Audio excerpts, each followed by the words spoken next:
There's a guy I know who drives a 2006 Toyota Camry with 180,000 miles on it, makes $230,000 a year, lives in a $1,500 apartment when he could afford $4,000. His coworkers think he's broke, his family thinks he's cheap. He has $1.7 million invested and could stop working tomorrow. Meanwhile, his neighbor drives a $70,000 BMW, lives in a $3,000 loft, posts vacation photos every month, and has $14,000 in his checking account and $62,000 in credit card debt. Question: which one of these people is rich? Because here's what I figured out. After 20 plus years running my own business and watching hundreds of people make and lose money, wealth doesn't announce itself. It whispers. And most people are so busy performing wealth that they never actually build it. I'm going to walk you through 8 signs that you're secretly accumulating real wealth, even if you feel broke. And I need you to understand something up front. This isn't motivational garbage.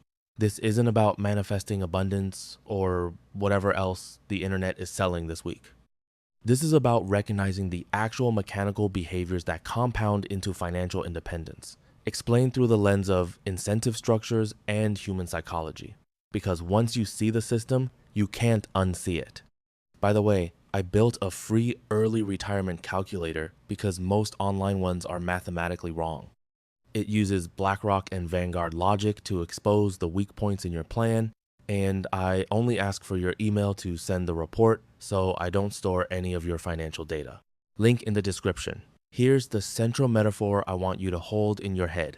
Building wealth is like filling a bathtub, but the bathtub has a slow leak at the bottom. That leak is your lifestyle, your spending, your monthly burn rate. Most people focus on getting a bigger faucet, more income, better job, side hustle, promotion. But here's the thing nobody wants to hear. If you don't plug the leak first, it doesn't matter how much water you pour in.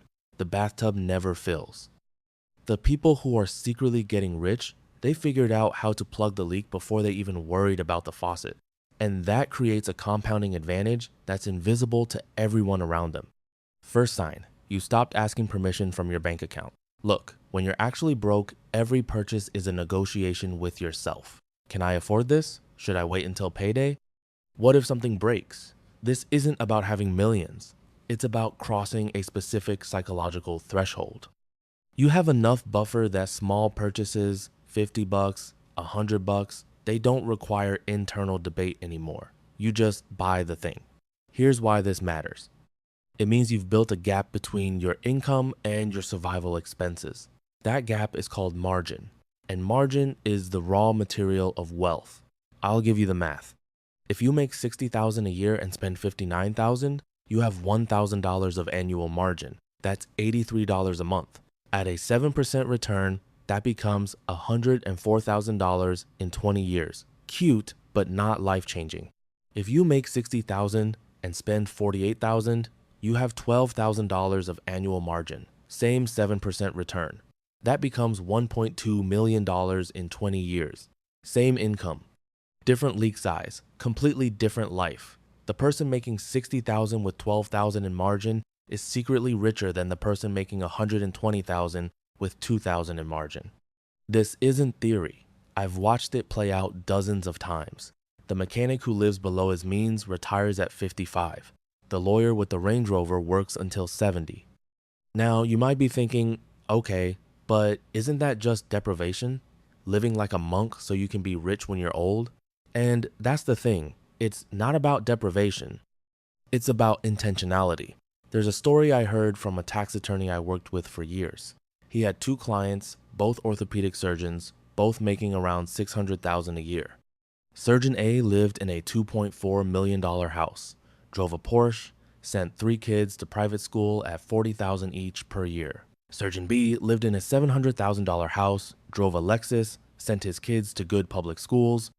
20 years later, Surgeon A had $3 million in net worth, mostly tied up in home equity and retirement accounts he couldn't touch. Still working full-time, couldn't retire because his burn rate was $30,000 a month. Surgeon B had $11 million in liquid investments, retired at 58, spends 6 months a year traveling. Same income, different leak. The incentive structure here is backwards. And this is what kills people. The economy wants you to spend. The entire apparatus of consumer capitalism, the advertising, the financing, the social signaling is designed to maximize your leak. Because your leak is someone else's income. The bigger your mortgage, the richer the bank. The nicer your car, the wealthier the dealership. You are not the customer. You are the product. And the only way to opt out is to consciously decide that you're going to optimize for a different variable. Not lifestyle, optionality.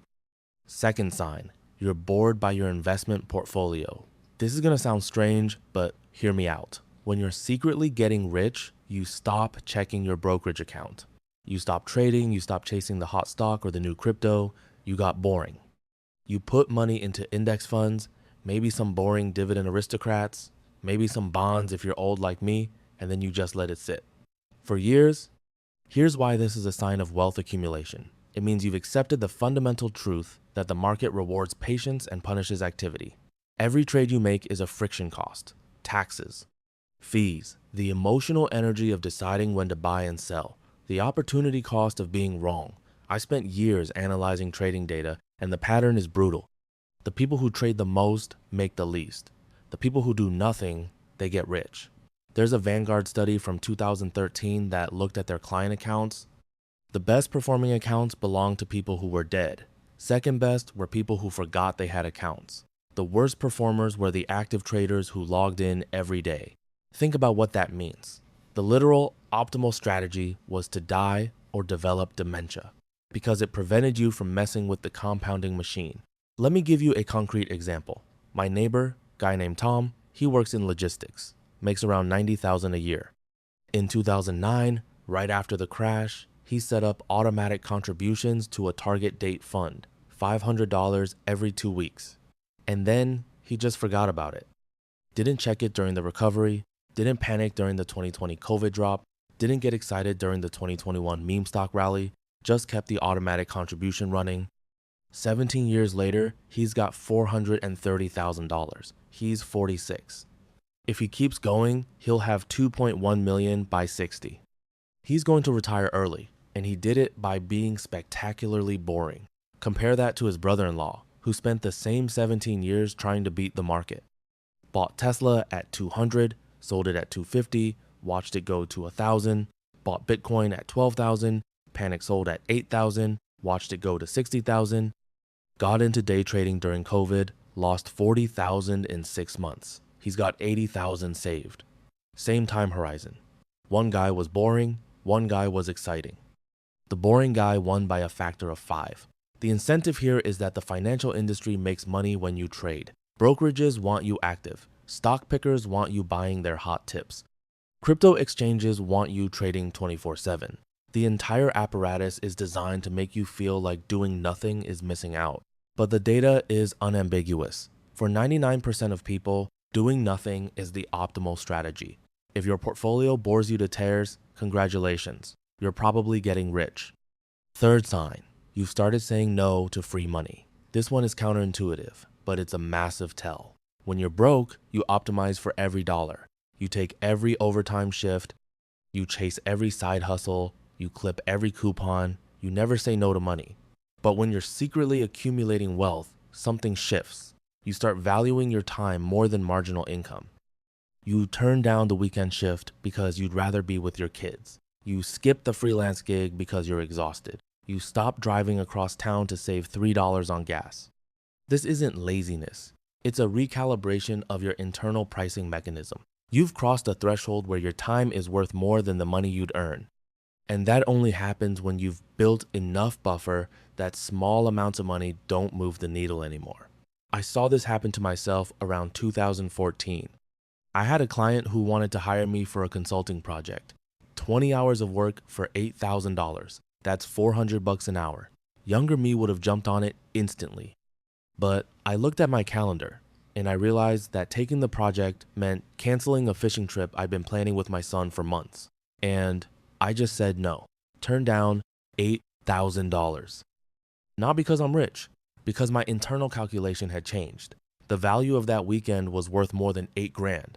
Here's the kicker with this one. The moment you start pricing your time above money, you actually become more valuable in the market because you stop taking garbage opportunities. You become selective. And selective people command premium pricing. It's a weird paradox. The less desperate you are for money, the more money you can make. The incentive structure is that broke people are forced to optimize for volume. They have to say yes to everything because they need every dollar. But that keeps them trapped in low margin activities. Wealthy people, or people who are becoming wealthy, they optimize for leverage. They say no to 90% of opportunities so they can say yes to the 10% that actually move the needle. If you've turned down paid work in the last year because it wasn't worth your time, even though you could use the money, that's a sign you're building real wealth. Your brain has recalibrated. Fourth sign, you've stopped having opinions about what other people buy. Look, when you're broke and insecure about it, you judge everyone's purchases. Your coworker buys a designer bag, you think she's financially irresponsible. Your friend leases a BMW, you think he's an idiot. Your neighbor renovates their kitchen, you calculate how much they're wasting. This judgment is a defense mechanism. You're trying to protect your ego by convincing yourself that your financial decisions are superior. But when you're secretly getting rich, the judgment vanishes. Not because you've become more generous, because you've stopped comparing. You realize that everyone's optimizing for different variables, and their choices have zero impact on your outcomes. There's a framework I use for this. It's called the 3 piles theory. Imagine everyone's money is divided into 3 piles. Pile 1 is survival. Rent, food, insurance, debt payments. Pile 2 is lifestyle, the stuff that makes life enjoyable. Restaurants, travel, hobbies, nice things. Pile 3 is freedom. Investments, savings, assets that generate income. Broke people spend everything on pile 1 and 2. They have no pile 3. Working class people have a small pile 3, maybe 5 to 10% of income. Quietly wealthy people have a big pile 3, 30 to 50% of income. Here's the insight. When you see someone buying something expensive, you have no idea which pile it's coming from. Maybe they're blowing their pile 3 on a car, which is dumb. Or maybe they've got such a massive pile 3 that the car is a rounding error in their lifestyle pile, which is fine. You don't know. And more importantly, it doesn't matter. I'll tell you a quick story. Years ago, I had a buddy who drove a beat-up Honda and lived in a modest condo. We'd go out to lunch, and he'd stress about whether to order the $12 sandwich or the $9 one. I thought he was just frugal, maybe a little cheap. Turns out he'd sold a business in 2006 for $4.8 million. He had more money than everyone we knew combined. He just didn't care about signaling it. Meanwhile, another guy in our group always picked up the check, drove a Mercedes, wore expensive watches. I thought he was doing well. He filed for bankruptcy in 2016. Turns out the whole thing was financed. Once I learned that lesson, I stopped having opinions about anyone's spending. If you've reached the point where you see someone buy something ridiculous and your internal reaction is just mild indifference, you've leveled up psychologically. Because it means you're secure enough in your own financial trajectory that other people's choices don't threaten you. Fifth sign, you've become allergic to monthly payments. This is a big one. When you're broke, monthly payments feel like a solution. Can't afford the $4,000 couch? No problem. It's only $99 a month for 48 months. Car costs $50,000? Don't worry, it's just $612 a month. Gym membership, streaming services, phone plan, everything becomes a monthly payment, and your brain treats each one like it's small and manageable. But when you're secretly getting rich, you start seeing monthly payments for what they actually are. Recurrent leaks in your bathtub. Each one is a small hole that drains your margin forever. And the math gets insane when you add them up. Let me walk you through a real scenario I saw play out. Guy I know works in tech sales, makes $130,000 a year. He had 18 monthly subscriptions and payments. Car payment, $450. Car insurance, $200. Phone, $95. Internet, $80. Gym, $60. Streaming services, $73 total. Music streaming, $11. Cloud storage, $10. Meal kit service, $120. Rent obviously fixed at $2,200. Add it all up, before he buys a single variable item, he's locked into $3,369 in monthly payments. That's 40,328 a year in committed expenses. He's making 130,000, but 40,000 is gone before he makes a single decision. Now, let's say he gets a raise to 150,000. Most people think, great, I have 20,000 more. But if his monthly commitments stay the same, he only has an extra 20,000 after the 40,000 is already spoken for. The monthly payments act like a floor that rises with him. Here's how someone who's secretly getting rich thinks about this. They try to minimize or eliminate monthly commitments. Buy the couch in cash, even if you have to save for 6 months. Buy a used car you can afford outright. Cut the subscriptions you don't use daily. The goal is to lower the floor so that when your income rises, the new money actually becomes margin, not just absorbed by upgraded monthly payments. This is called lifestyle ratcheting, and it's the silent killer of wealth accumulation. Every new monthly payment is easy to add and psychologically painful to remove. So you end up on a treadmill where you make more but never feel like you have more. If you've looked at your bank statement recently and felt genuine anger at a subscription you didn't even remember signing up for, and you canceled it immediately, that's a sign you're getting wealthy, because you've started viewing monthly leaks as the enemy. Sixth sign, you've stopped bragging and started ghosting.